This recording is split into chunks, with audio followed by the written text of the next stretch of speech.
Okay, I think we can start now. Um, well, thank you very much for joining this episode of the EGI webinar series. I think this is the last episode for this year, and then we will start another season next spring. Um, my name is Rasoul Sorkhabi. I am a research professor at the University of Utah's Energy and Geoscience Institute. I have been here for more than 20 years. Um, so my research background is, of course, geology, structural geology, petroleum geology. So let me start, share my slides. Hopefully this will work. Okay,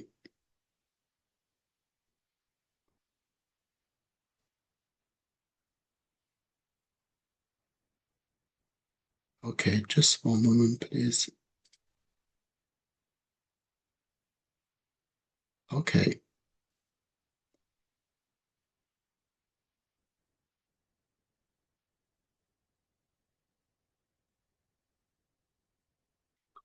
okay. This is the title of the presentation today, Deepest and Longest Wells Ever Drilled, Geoscience of Ultra-Deep Exploration. Um,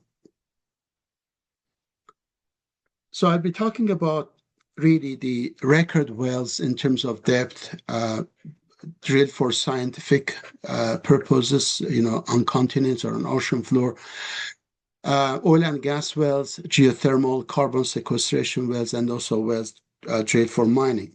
Now, let me tell you how this whole research started. A couple of years ago, I began researching the ultra deep water wells drilled along the Atlantic margin. And one thing led to another. And after a while, I noticed that I have lots of information about this really ultra deep wells, both onshore and offshore.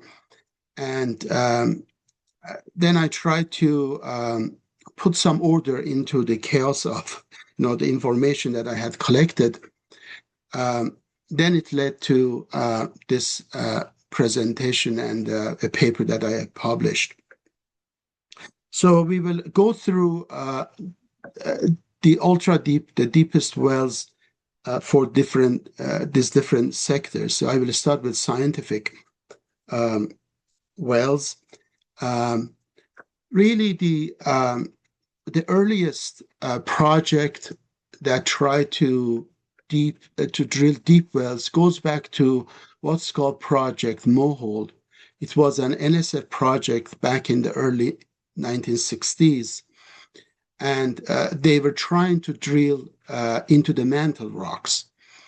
And they drilled a well offshore Guadeloupe, but water depth of about 3,600 meters, and they cored about 183 meters of Miocene sediments. And this made huge news at that time, and even John Steinbeck, the famous novelist from California, he wrote an article about this project and the well published in the Life magazine. But then the Congress um, defunded this project because it was becoming costly. Nevertheless, this project led to the ocean drilling program, which has continued to this day. Now, I should mention that the drill ship CUSS-1 that was used for drilling the Mohole well was really an oil and gas drill ship, which was built for a consortium of oil and gas companies. Now, deep sea drilling program started in 1968 and until 1983. So they drilled 96 legs almost all over the world, and Glomar Challenger drill ship was used for this program. Now, two milestones, I would say, that came out of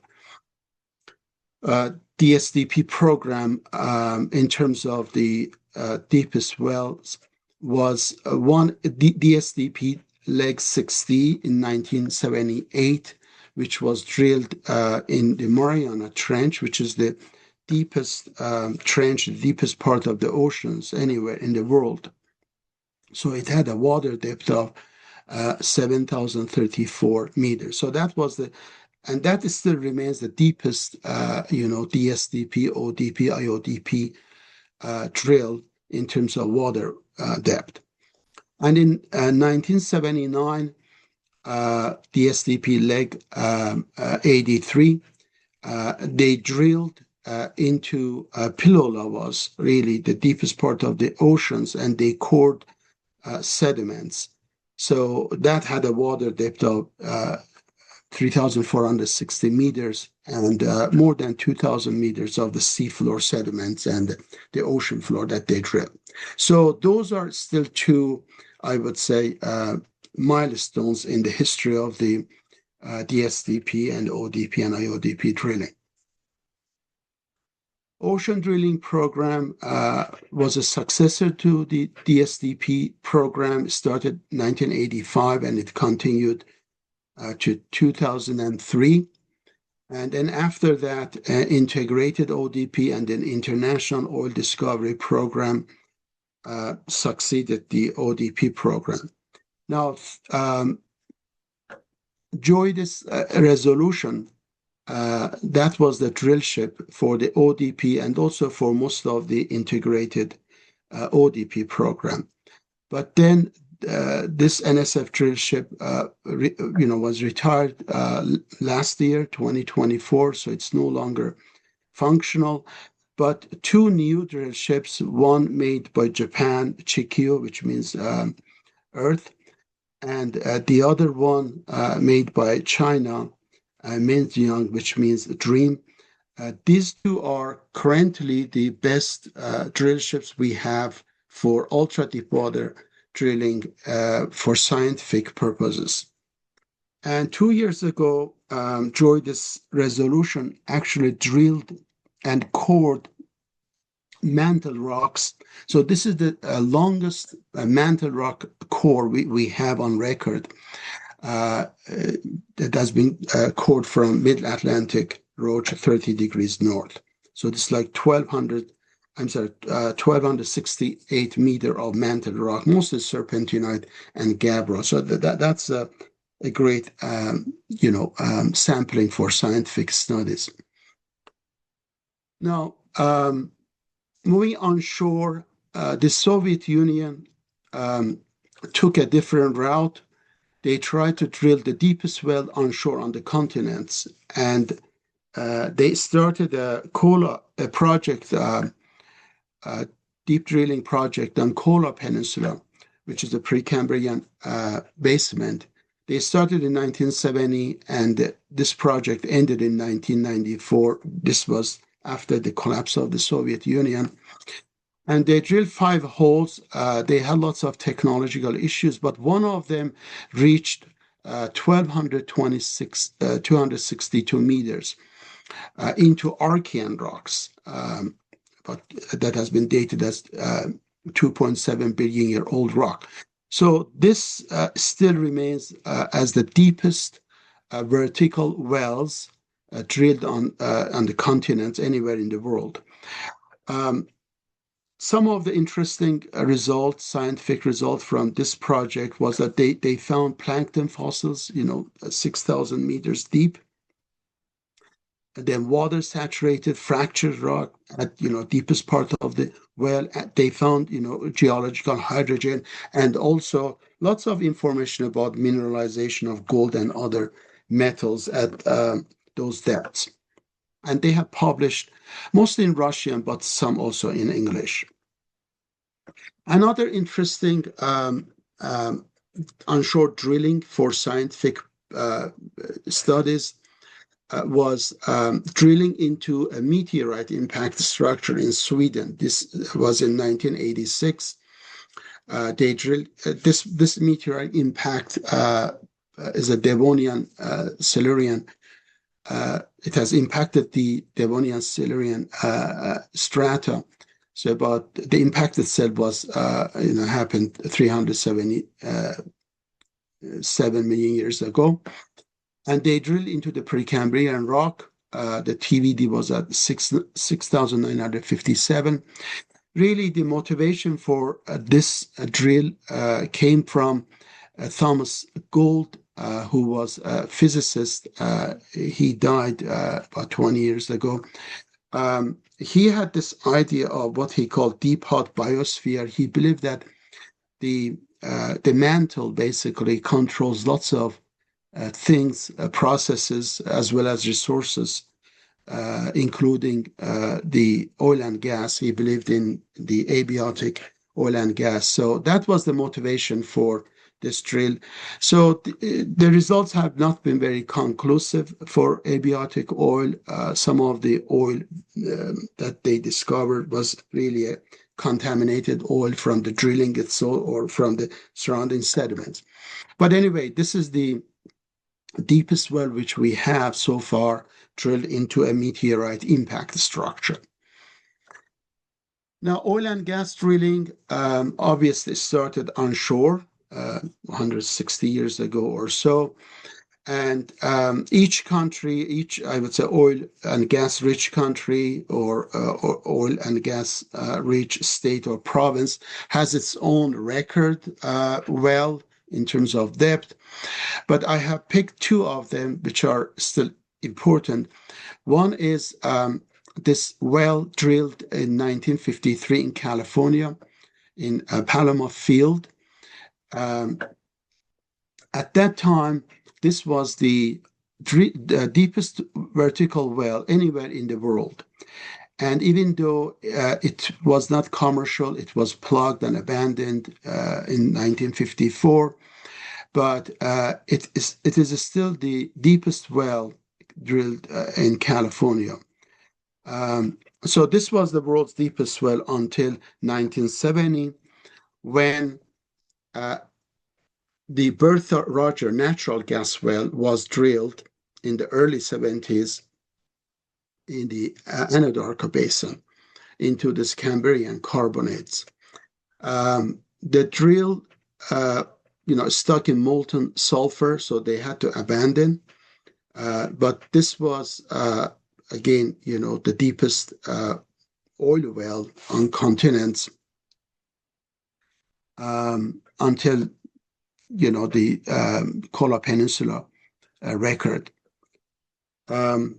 So there's a historical marker, you can visit and see the wellhead. Now, in the past 2 or 3 years, the Chinese have been very aggressive in terms of drilling very deep, ultra deep vertical wells into their basins, onshore basins, Tarim, Sichuan, and Junggar. And one of them, which is very, I would say, the deepest so far, has been drilled into the Tarim Basin, into carbonates. And this was drilled last year. So the TVD is 11,110 meters. And so it has hit 200 degrees, almost the threshold into a metamorphic zone. So this is the deepest onshore petroleum well we have so far, although it is still not as deep as the Kola SG3 well. Now, the Chinese geologists, petroleum geologists, usually classify the onshore reservoirs into deep reservoirs, greater than 4,500 meters, and then ultra deep reservoirs greater than 6,000 or 6 kilometers. Moving to offshore, well, we have two different datums. One would be the water depth below sea level, and the other one would be the sediment depth below the seafloor. So the drilling exploration has moved from shelf slope now into the oceanic floor. There is no consensus on how to classify this offshore wells that based on water depth. Um, Shallow water, most geologists would take shallow water depths, those which are drilled on the continental shelf. But again, different companies, different countries, they have their own classifications. And then you have deep water, which could be, greater than 300 or greater than, 500 meters. And then ultra deep water, again, there are uh, different benchmark, 1500, 1800 meters or 2100 meters. Um, these are some of the deepest wells for oil and gas drilled offshore in terms of water depth. Um, Last year, it was announced that Oxy was going to drill a well called Komodo 1 well in Colombia. And that was supposed to be the world's deepest well, oil well, in terms of water depth. But then this year, because of the political tension between, Colombia and the U.S., so Colombia canceled this contract, and it may resume again. I'm not sure. But as of today, the deepest offshore well in terms of water depth is the one that Total Energies drilled in offshore Angola in 2021. Uh, Maersk Voyager drilled it. So, so this is the deepest well we have, about 3,400 meter of water depth, and it has gone into the Cretaceous sediments.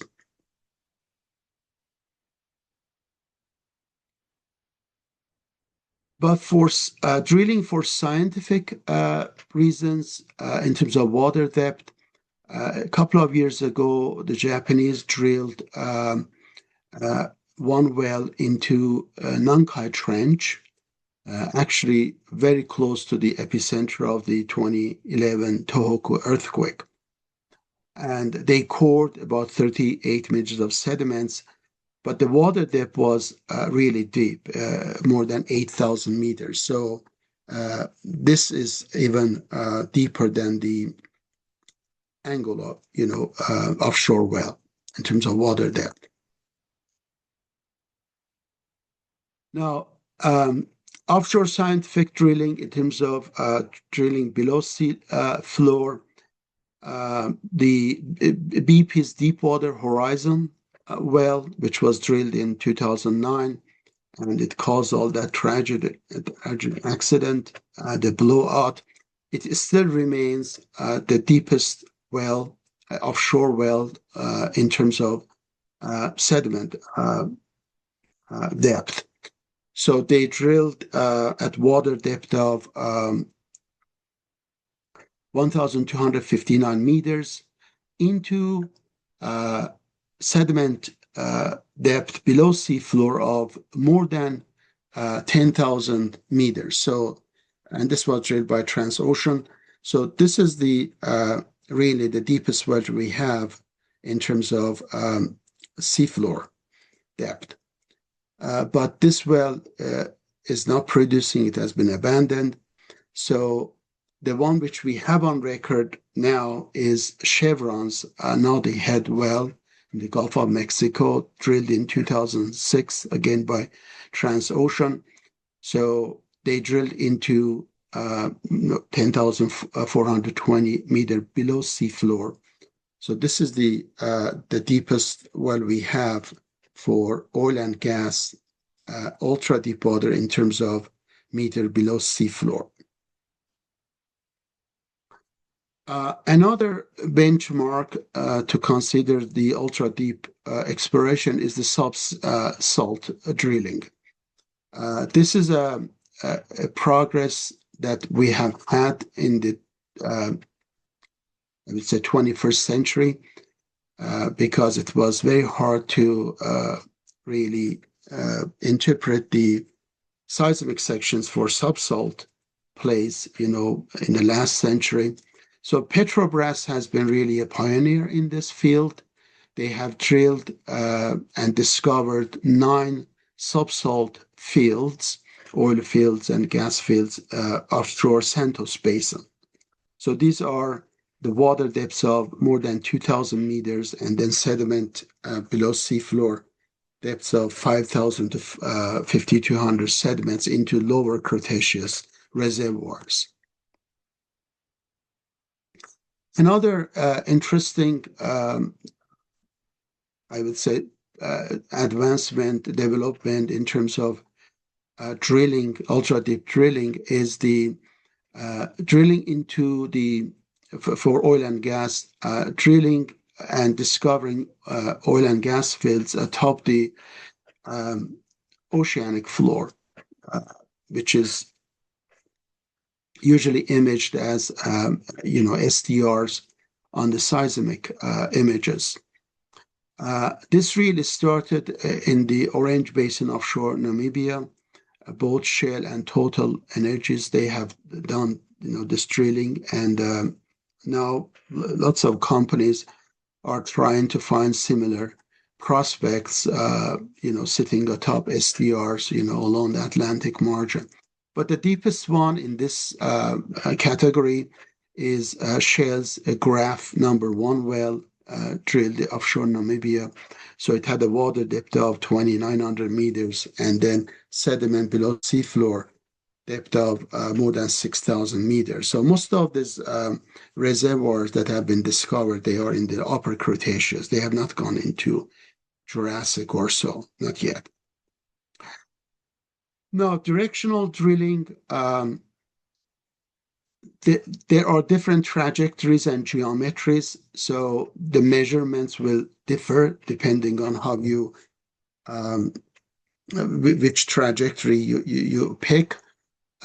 But for this presentation, I have only chosen one extended reach wells that have been drilled into the conventional, and then horizontal stimulated well for unconventional shale plays.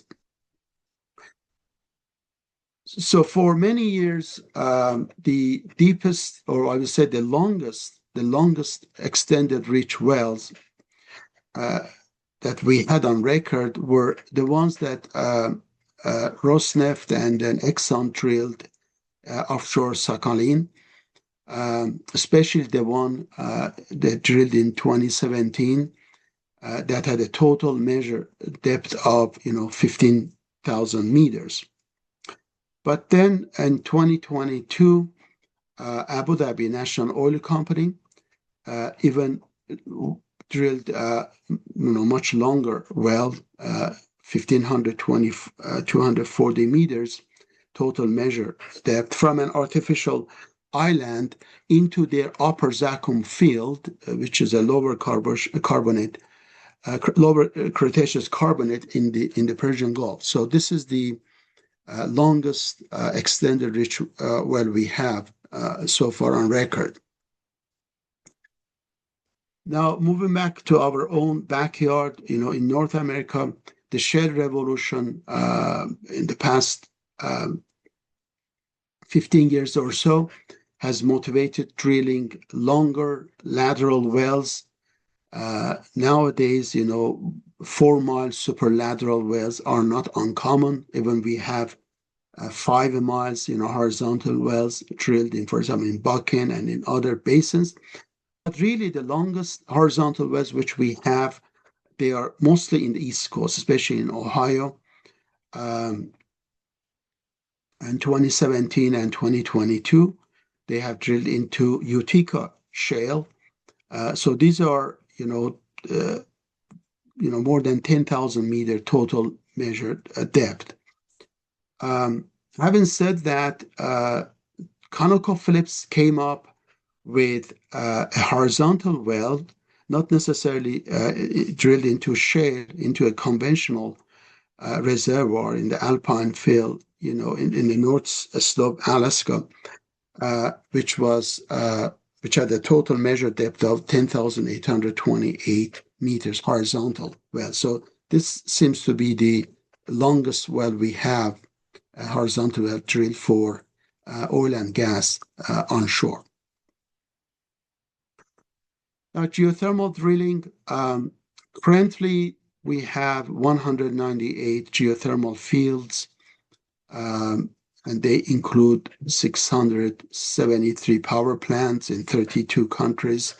So the capacity, electric capacity, is more than 16,000 megawatts.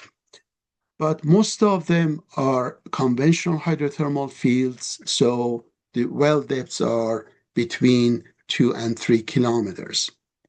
But the EGS, Enhanced Geothermal System, has changed the geothermal drilling landscape.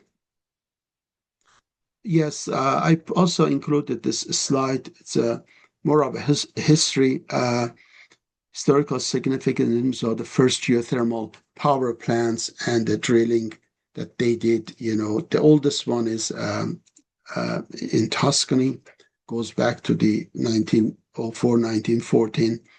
And then the second oldest are the geysers in California, which was started in 1921. The enhanced geothermal systems into deeper wells, mostly basement rocks. So I have selected a few of them because I think they are really benchmarks. One in Finland, they drilled 2 wells, 2016, 2022. So this is the deepest one we have, 6,400 meters into the basement, although the geothermal gradient is low.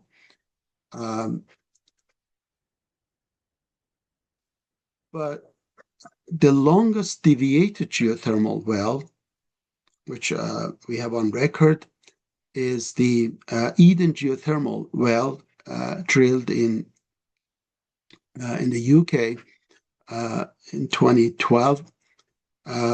So it had a total depth of 5,277 meters. And again, because of low geothermal gradient, so it's not very high. But they use this, they have created what they call the world's largest indoor rainforest. I have not seen this, but I would love to see this, when next time I go to England. A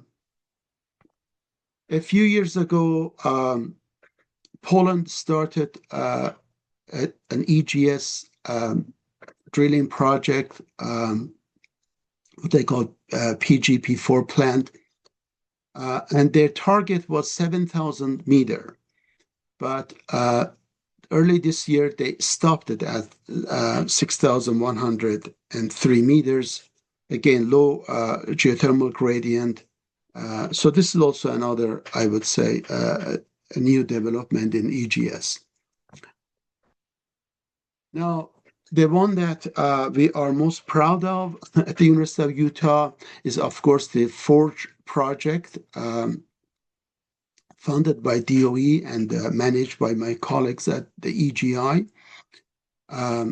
So this is really a pilot drill EGS pilot project to figure out the science of drilling and developing EGS power plants.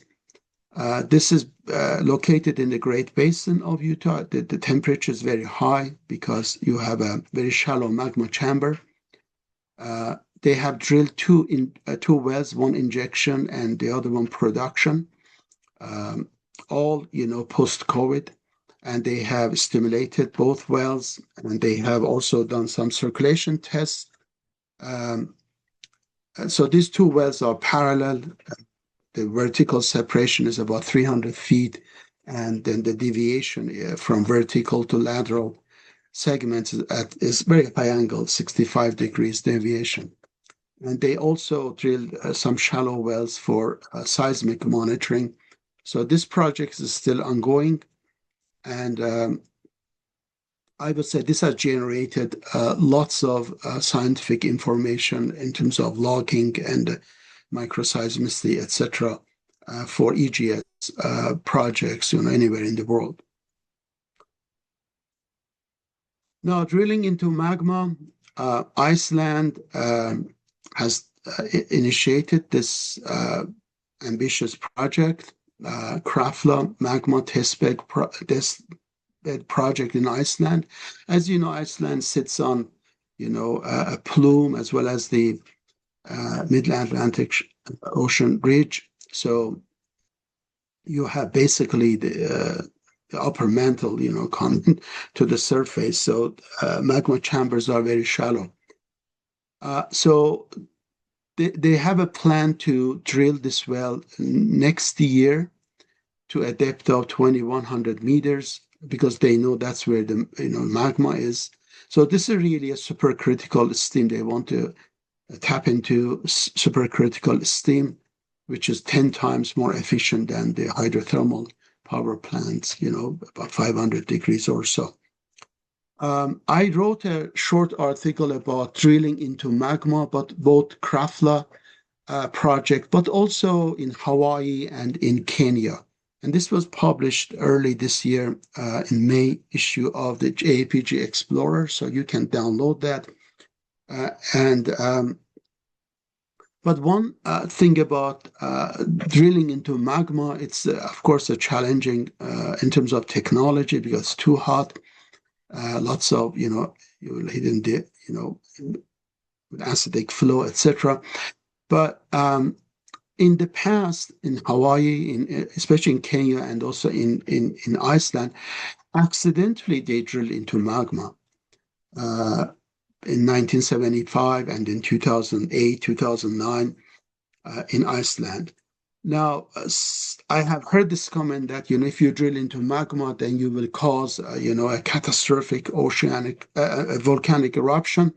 But looks like what's happening is that as soon as you hit the magma, you drill into magma, then lava solidifies as a volcanic glass, and it basically plugs your bottom of the well, and also the acidic flow. So we have seen this in Hawaii, in Kenya, and also in Iceland. So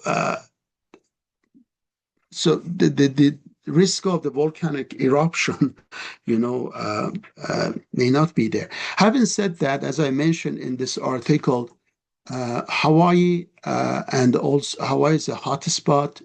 Iceland, same thing, and also Kenya. So we are dealing with extensional or hotspot tectonic regimes.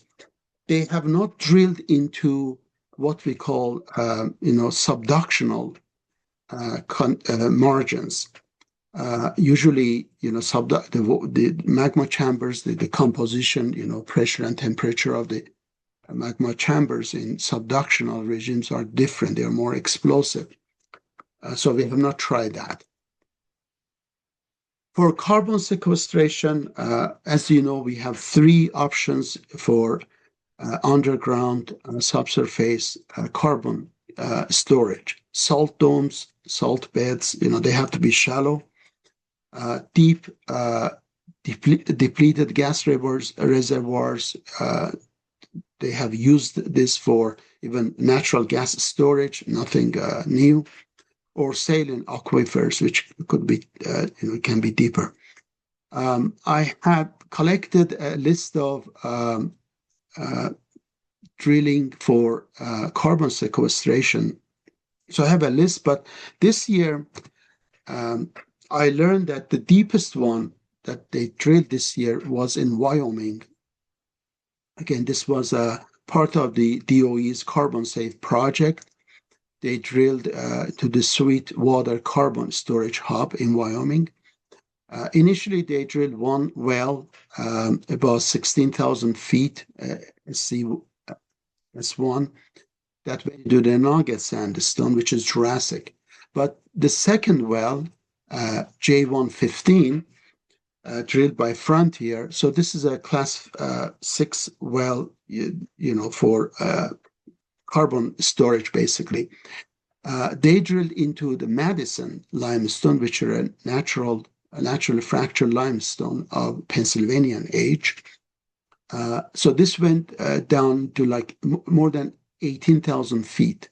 So this is the deepest well we have so far drilled for carbon storage in Wyoming. Drilling for mining, um, I thought to put this, deep mines in a perspective, it's better to compare them with the deepest caves which we have. And they are located in Georgia. Um, there are two caves which are deeper than 2,000 meters, and they are in glacially eroded karst landscape. So those are the deepest caves which we have. Now, deep mines which are deeper than the caves, there are 23 mines deeper than 2,000 meters, 15 miles deeper than 3,000 meters, and 10 of them are located in South Africa. And the deepest one, Mponeng gold mine, this was drilled in 1986. It's 4,000 meters deep, and it is adjacent to two other gold mines. One which was started in 1968. So this has reached like 3,900 meters. And the second one, Savuka, which is still, I'm sorry, last year, it was terminated. So it has a depth of 3,700 meters. All these three wells underground, they are connected through tunnels. But anyway, Mponeng gold mine, this is the deepest mine we have in terms of subsurface mining. And in 2020, Harmony Gold bought this from Anglo Gold Ashanti, which had been operating this for decades. So this is, interestingly, this deep mine also has the fastest and also tallest elevator anywhere in the world. And so the round trip would take about 90 minutes. If you go down the mine and then come up, it will take, and you need to use more than one elevator, so it will take more than 90 minutes, 1.5 hours or so. But in terms of open pit mining, actually the largest human excavation and the deepest open pit mine, we have it here in Utah. And almost every day I see this from the window of my office, the Kennecott or Bingham Canyon copper mine.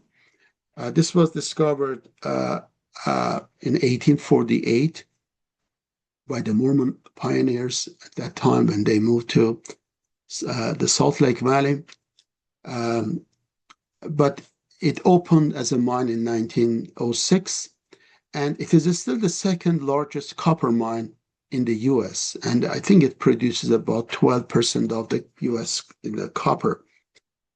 Since 1989, it has been, operated by Rio Tinto. So in terms of depth, this is 1,200 meter deep, 4 kilometer wide, and 7.7 square kilometers of the landscape footprint. So this is really a fascinating place to visit. They have a visitor center, and you will learn a lot about mining and copper mineralization, and also a little bit about the geology of Salt Lake State. Now I'm approaching the end of my presentation. So in the past 165 years, really the industry has made a remarkable journey. Back in 1859, which was the first oil well, at least in North America, in Titusville, the Drake well, it was only 65 feet. And today we can drill ultra deep water wells at water depths of, let's say, 12,000, and then sediment depths of water depth of 12,000 feet and the sediment depths of 35,000 feet. So this is really a huge development in science and technology. Oftentimes, people who do not much about the history of the oil and gas industry, they don't know that all this development has been made mainly by the oil and gas industry. All this, I put this phrase, there is much science and technology in every step of this remarkable journey. It is really true.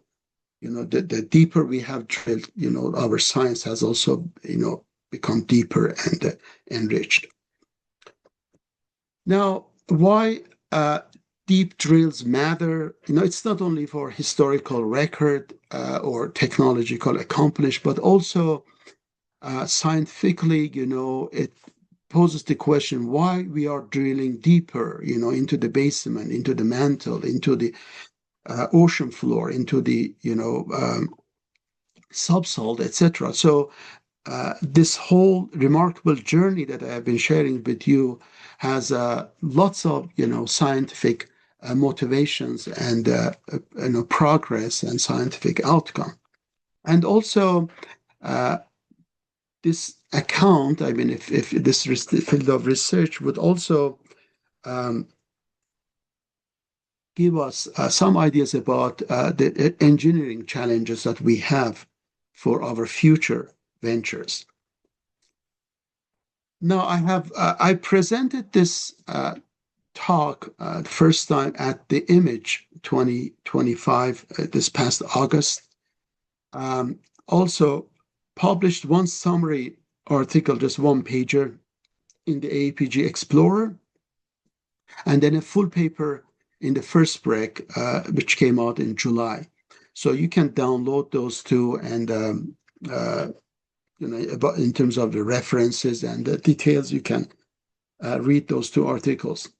Now, I'm going to finish my presentation with two pieces of information related to this topic. So if you are interested in the latest developments in drilling, in geoscience, in energy geoscience, APG Core Elements, this is a service, a community service that APG offers. If you sign up, then you receive this newsletter, the digital newsletter, every Monday. And I have been honored to serve as editor for this. This started last year. And also Petroleum History Institute. This is a well-established professional society in the field of the history of petroleum science and technology. They published a peer-reviewed journal, Oil Industry History. I used to be a co-editor for a few years in the past. And also PHI organizes an annual symposium. So the next one in 2026 will be in Bakersfield, California. I'm planning to attend. So I also encourage you, to attend this conference, and also, be a member of PHI, get their, journal, and also sign up for Core Elements. I think this is my last slide. Thank you very much for your patience and for your attention to this presentation. So I will stop here. And if you have any questions, I will be glad to discuss, anything you would like to. Any questions or comments? Rasoul, this is Al. I just want to say, great lecture, very interesting. Glad you covered everything from oil and gas, sequestration, and mining. Thank you so much. Great information. Yeah. Thank you very much, Al. There's one question. I believe IODP is in ocean, not oil discovery. That is true. I mean, IODP, the program is not really to drill for oil and gas. Having said that, in some of DSDP, ODP wells, you will see some oil shows. Unintended. Let's see. Well, thank you for your really nice comments. That's very generous of you. One question is, I'm just going through your list. What's the plan to replace Droid's resolution? I really don't know. I think it will depend on the budget that NSF receives. I think it was becoming very costly to maintain it. I hope the US comes up with its own, scientific drill ship. We really need it, but it will need its own budget. So you better ask NSF this question. Um, I don't see any other question, but thank you again for your nice comments.